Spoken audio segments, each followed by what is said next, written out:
Come on, we have to leave. This place is full of lunatics. Are you high? No. No. Okay. Okay, listen. I get you want to save this place, but this place is being saving.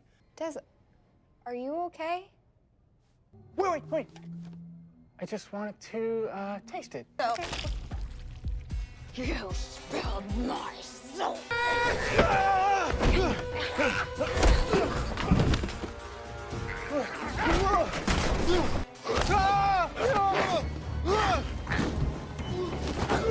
In a remote rural region stood the headquarters of a weapons manufacturer known as Amatech.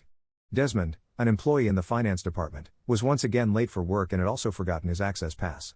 At the front desk, the guard Clarence, stern and uncompromising, refused to let him through despite Desmond's attempts to appeal emotionally. Ultimately, Desmond was forced to sign in as a visitor. Upon entering, he passed through security, where all communication devices were confiscated from employees. As he stepped into the elevator, he encountered his childhood friend and longtime crush, Samantha. She handed him a watch, hoping it might help him arrive on time in the future. At the finance department, his boss Adam was assigning tasks to the team. Hoping to avoid attention, Desmond slipped quickly into his seat. Though employed as an office worker, his true passion was developing video games, and he often coded secretly during work hours. Suddenly, Adam summoned him to the office. Surprisingly, his tardiness was not the issue. Instead, Adam explained that the company was preparing to merge departments and would lay off 40% of its workforce. He ordered Desmond to draft a merger proposal by the following day. The stern directive filled Desmond with anxiety, prompting him and several colleagues to quietly discuss contingency plans should they lose their jobs. At 4 p.m., the company held a motivational meeting. Watching CEO Franklin deliver lofty promises from the stage, Desmond grew restless and decided it was better to leave early and focus on the proposal. On his way out, he noticed the company had introduced a new energy drink called Zolt. Because he departed before the meeting ended, he missed seeing his colleagues consume it. The next morning, Desmond was late yet again. Rushing inside, he found the front desk guard absent. In his haste, he failed to notice a teacup lodged in the back of Clarence's head, the blood smeared across the elevator doors, and several bodies strewn along the hallway. Oblivious, he hurried to his desk, opened his computer, and was immediately summoned by Adam. Expecting another reprimand for tardiness, Desmond entered nervously. Adam sat holding a pencil, his expression cold and menacing. Glancing down, Desmond saw a coworker lying on the floor, riddled with pencil wounds like a human pincushion. Horrified, he quickly confessed his faults and promised never to be late again. Before he could finish, Adam abruptly kicked him out of the office. Worse still, the commotion drew the attention of his colleagues. Rising from their desks, their eyes appeared vacant, yet their movements were unnervingly fast and aggressive. Desmond's legs nearly gave out as he stumbled into a nearby office to hide. Inside, he saw a coworker furiously working, cursing under his breath while gulping from a can of Zolt energy drink. Observing this, Desmond began to suspect that the strange, violent behavior spreading through the company was linked to the drink. Unfortunately, he accidentally unplugged the coworker's computer. When the man realized his unsaved file was lost, he snapped completely and hurled Desmond across the room. In desperation, Desmond grabbed a clipboard and struck him. The clipboard shattered, and a sharp fragment pierced the man's neck, killing him instantly. Shaken, Desmond hit again, realizing that the frenzied employees were obsessively working without pause. To avoid suspicion, he mimicked their behavior, pretending to work until he could slip away unnoticed. Once free of the office area, he resolved to escape the building. But spotting the watch Samantha had given him, he remembered she was still in the marketing department. He turned back to find her. Fortunately, Samantha was in her private office, wearing headphones and unaware of the chaos outside. On her desk sat a half-empty can of Zolt. When Desmond tried to remove it, he accidentally spilled the drink. Samantha immediately snapped, lunging at him with shocking strength. In panic, Desmond grabbed a book and struck her, knocking her unconscious. Luckily, she had not consumed enough of the drink to lose herself completely. When she awoke, she regained her sanity. To prevent another outburst, Desmond bound her to a hand truck with tape. They planned to escape via the staircase, but Adam appeared, leading a mob of crazed employees. Desmond quickly pushed Samantha into a storage room. From the shadows, another figure emerged. It was their coworker Morad.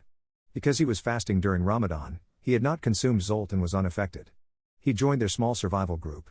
Moments later, loud noises erupted outside. Peeking through the door, they saw the finance department confronting the marketing team. Adam demanded control, insisting they follow him. Bob, the marketing manager, refused, reminding everyone that his clients had kept them afloat. Without argument, Adam crushed a can in his hand and hurled it at Bob, decapitating him instantly. With their leader gone, the marketing team surrendered. Those who resisted were torn apart by the frenzied crowd. Adam then led his followers to attack the next apartment, giving Desmond's group a chance to escape. The stairwells were filled with departments battling each other, and the elevators were broken. Their only option was the ventilation ducts, but Samantha, bound and stiff, could not fit inside.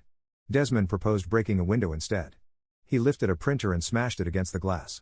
Samantha and Morad tried to stop him, but it was too late. The impact triggered the building's defense system, sealing the entire structure in heavy armor. Amatec's headquarters was equipped with top-level security. Samantha angrily reminded Desmond that this was clearly stated in the employee handbook, which he had never read. Now, only CEO Franklin knew the code to disable the lockdown. To escape, they would have to reach his office on the 5th floor. Looking down the hallway, they saw coworkers attacking one another in a frenzy. To blend in, the group pretended to be workaholics again, moving quietly among them. The ruse worked, until an elderly woman sensed something was wrong. She smashed her mug and charged. Desmond hurled a potted plant at her, but she vanished, reappearing instantly on top of Morad. Fortunately, her weak teeth prevented serious harm, and they managed to escape. Soon, they reached the HR department, where hyper-aggressive female employees were just as strong as the men. The trio tried to maintain their act, but suddenly Lentwort, a fired employee who had never consumed Zolt, rushed in. His panic exposed him, and the HR women quickly surrounded him. Thinking fast, Desmond used the building's intercom to announce a fake meeting, ordering HR staff to report to the conference room. The plan initially worked, but Desmond revealed too much and exposed himself. Just as the HR employees prepared to attack, Samantha stepped forward. Using her talent for gossip, she spread wild rumors that inflamed emotions. The HR staff turned on their own manager, attacking her together. Taking advantage of the chaos, Desmond, Samantha, and Morad rescued Lentwort. Now, only the customer service department stood between them and the CEO's office. Normally polite and accommodating, these employees were now completely unleashed. The frenzied employees attacked anyone in sight, leaving no room for negotiation. Desmond and his companions realized they had no choice but to fight their way through. They retreated to the storage room to arm themselves, with Desmond even equipping Samantha so she could defend herself if necessary. Once prepared, the four of them charged into the customer service department. To their surprise, they fought remarkably well, holding their ground against the relentless, zombie-like coworkers. Samantha, in particular, was extraordinary. After consuming Zolt, she displayed superhuman strength, effortlessly handling 3 attackers at once.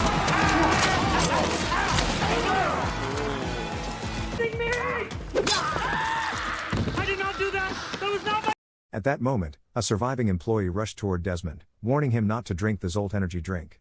Murad, mistaking the man for a zombie, struck him down with an axe instantly. Desmond hesitated but chose not to reveal the mistake. After dispatching the remaining attackers, the group finally reached the 5th floor. They shouted at the office door, pleading to be let in, but the executives inside, horrified by their blood-stained appearance, refused.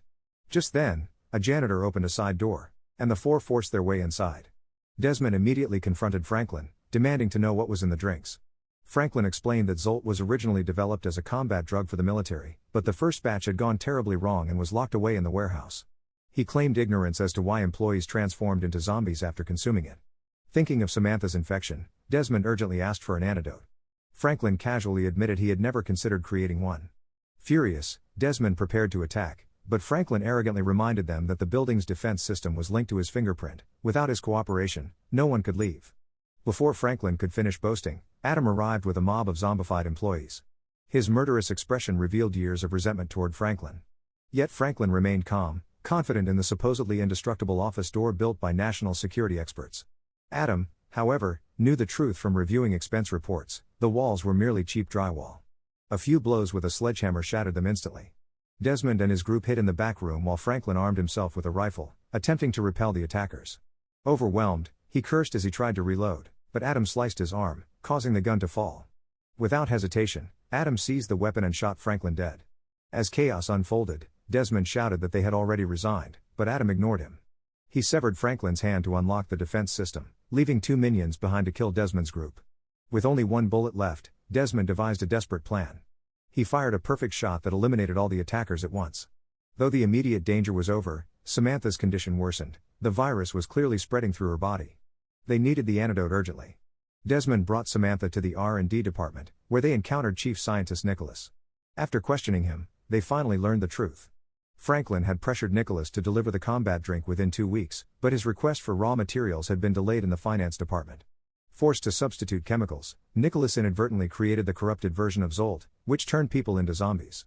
Fortunately, he had already developed an antidote and stored it in the warehouse on the first floor. By then, Adam had seized control of the warehouse, using Franklin's fingerprint to deactivate the defenses. He planned to distribute Zolt worldwide. Determined to save Samantha, Desmond and Murad armed themselves with weapons from the showroom and infiltrated the warehouse. Adam spotted them on security cameras, unleashing a massive wave of zombie employees. Murad deployed a flamethrower, but it quickly ran out of fuel. Thinking fast, Desmond hurled a can of Zolt far away, luring the zombies toward it. While they were distracted, he grabbed a machine gun and opened fire. With coordinated teamwork, they eliminated the attackers and neutralized the threat. Desmond located the antidote on a shelf, but just as they prepared to leave, a cannon shell exploded nearby. Adam appeared, piloting the company's experimental mech suit. Its overwhelming firepower forced them into hiding. Desmond tossed the antidote to Murad, instructing him to save Samantha while he distracted Adam. He taunted Adam relentlessly, drawing his attention, but was soon grabbed by a zombie. Adam aimed the mech cannon at Desmond. At the critical moment, another blast struck. Samantha, now recovered, had returned to help. The three fled down the hallway, planting explosives along the way. When Adam advanced, Desmond triggered the detonator, but it failed, another product defect. In desperation, he threw a landmine. Exploiting the mech's blind spot, Adam charged directly into it. The resulting explosion obliterated Adam and his army. Seizing the opportunity, Desmond, Samantha, and Murad escaped the building. This concludes the recap from the Horror Mystery Recaps. Stay safe and enjoy your day.